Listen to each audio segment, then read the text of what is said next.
So let me, however, discuss just one issue. How do I assume that such a big network is given? So think of the internet.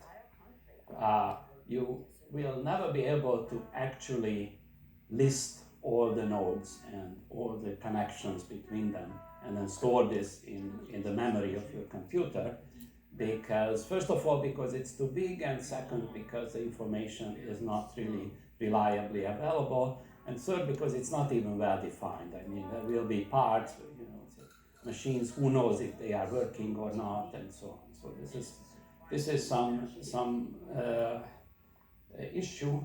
So I assume that the graph is huge, and I assume that it's not known explicitly. I don't even know the number of nodes. And as a mathematician, I would like to go to the extremes, so I will assume that there's absolutely no information available about the number of nodes. And of course, it's a meaningful question: what happens if you know maybe the order of magnitude? But what can we do if we don't even have information about the number of nodes? Now, this has been studied a lot, and there are two extreme cases where sort of a rather clean answer can be given, at least clean model can be set up. These are the dense case, when the graph has n is always the number of nodes, so constant times n squared edges, so a positive fraction of all pairs is adjacent.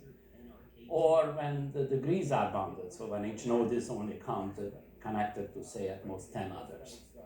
So these two are, especially the dense case is quite well developed.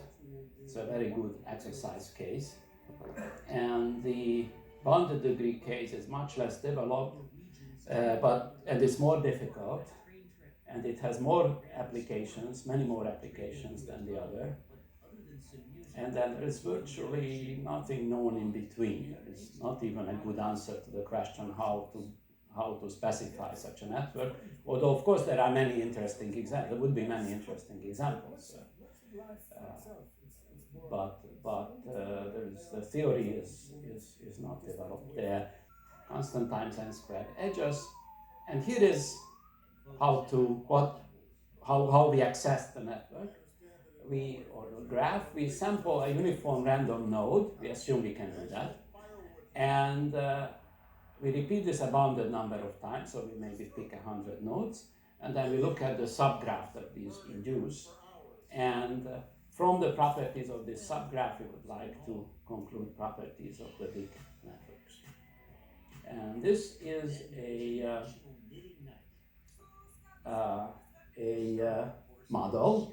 It's an extreme model, a minimalist model, but it has many interesting properties. Now,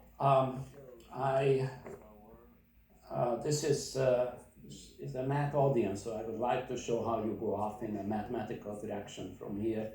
But it's very interesting to see what kind of algorithms can be designed based on just this information. And there's a highly non-trivial area of computer science, which is called property testing. Lots of people, some people who contributed to this here are listed here, and it turns out that it has many non-trivial algorithms that you can develop in just this very simple model. So this is some kind of statistics. You have this big graph and you can sample from it. And from the sample, you would like to conclude that the big graph also has properties. But I would like to go off in another direction. And this is about approximating dense graphs. So suppose you have a huge big network. And now it's so huge that I cannot gather the data at all about it. So I would like to make some model of it that I can handle. So how to model such a big network? What does it mean to model it? And there are two possibilities. One, you might want to model it by a smaller graph. So you would like to pick a smaller graph such that this smaller graph is has approximately the same properties as the big graph. what does it mean approximately? Well, I mean, some things you can think of, like maybe it has the same density of edges, for example. The big graph, 1/3 of the pairs are connected. That should be true on the small graph also. And it turns out that this really leads to the theory of semi-ready partitions and regularity lemmas, which I will not introduce here except in some very informal way.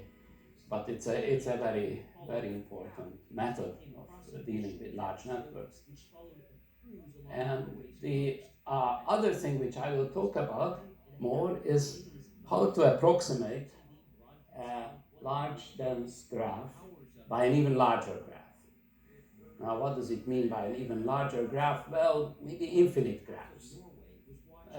If you think of infinite objects, now you might think that that makes no sense, but think of the following. So think of a piece of a crystal. That's a very large graph of atoms and bonds between them. Now the way, that's the way maybe a chemist think about it, but if you are an engineer who wants to build a bridge from that metal, you will not think of it as a large network of atoms or large graph of atoms. You think of it as a continuous material that can be deformed or stretched, that has maybe a heat distribution over it. So there are all sorts of various continuous functions that describe the relevant properties of this piece of metal. So in this sense, it's good to approximate this finite but very large object by an infinite but nicer object. And this is what we would like to do. And this leads us to the theory of graph limits. So, but first I would like to explain some notation or some illustration. So here is a graph, G. It's not a large graph, decent small graph, but already this is pretty dense. It's very difficult to really make. You look at this picture, so what does it tell you? Much. It's usual you can associate with it the adjacency matrix. Rows and columns correspond to the nodes, and there's a 0 if they are adjacent here, and 1 if they are not.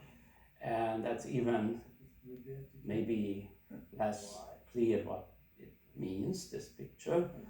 So I certainly make sense to make it a little bit more visible by replacing the ones by little black squares and the zeros by little white squares.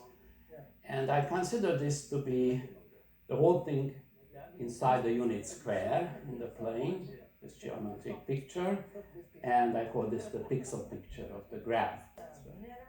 Matrices put their origins. So, okay, so I get here this picture which I consider as a 0, 1 valued function. So the white means 0, the black means 1, and it's a function defined on the unit square.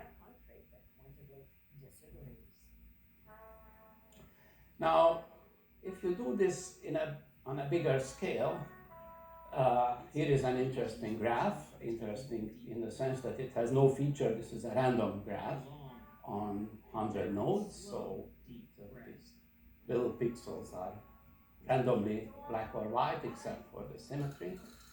And now from a distance, and it always depends on the projector, but it should be sort of gray of the same average darkness as this side.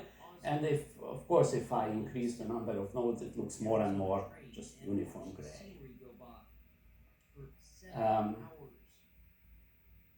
Here is another example. This is a graph which is defined by this chessboard. And if you look at it, then of course this should also look like uniform gray, except somehow doesn't come out. if you make it dense enough. But that's not the right way to think about it, because if you rearrange the rows and columns, you bring the odd nodes first and the even nodes later, then you get this picture, and it's pretty clear that this tells you the truth. So you